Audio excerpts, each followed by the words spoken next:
Deep in the woods, there was a small village that was known for its superstitious beliefs. One of the most common tales told among the villagers was that of death with a scythe. It was said that death would visit the village once every few years and take away the lives of the unworthy. One dark and eerie night, a young couple was walking through the woods when they heard a faint rustling sound. They quickly turned around, but no one was there. Suddenly, they saw a tall, dark figure approaching them, holding a large scythe.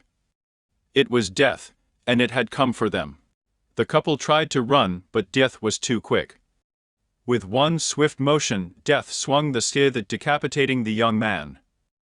The woman screamed in horror, but it was too late. Death had already taken one life, and was now coming for her. As she ran for her life, she could hear Death's heavy footsteps behind her. She stumbled and fell, and Death loomed over her, ready to take her soul. But then something strange happened. The woman could see Death's face, and it was not the gruesome skull she had always imagined. Instead, it was the face of a young woman with eyes filled with sadness. The woman tried to run again, but Death was not done with her. It grabbed her by the hair and pulled her back, holding her in place. The woman was now face to face with Death, and she could feel its icy breath on her skin. Suddenly, Death spoke. Its voice was soft and gentle, almost like a whisper. "I am sorry," it said. "I did not mean to frighten you. I am not here to take your life. I am here to warn you." The woman was confused. "Warn me? About what?" "About the darkness that is coming," Death replied.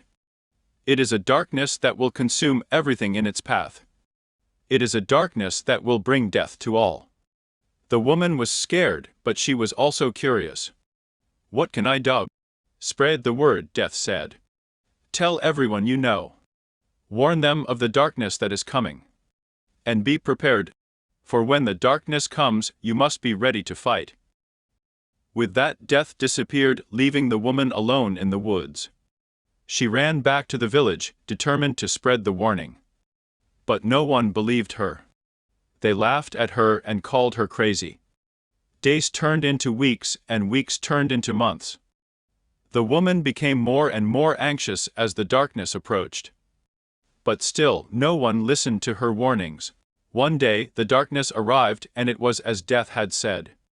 It consumed everything in its path, leaving only death and destruction in its wake. The woman watched as her village was destroyed, and she knew that Death had been right all along. She survived the darkness, but she was forever haunted by the memory of Death with a scythe. She knew that Death had spared her life for a reason, and she would spend the rest of her days spreading the warning, so that no one else would suffer the same fate as her village.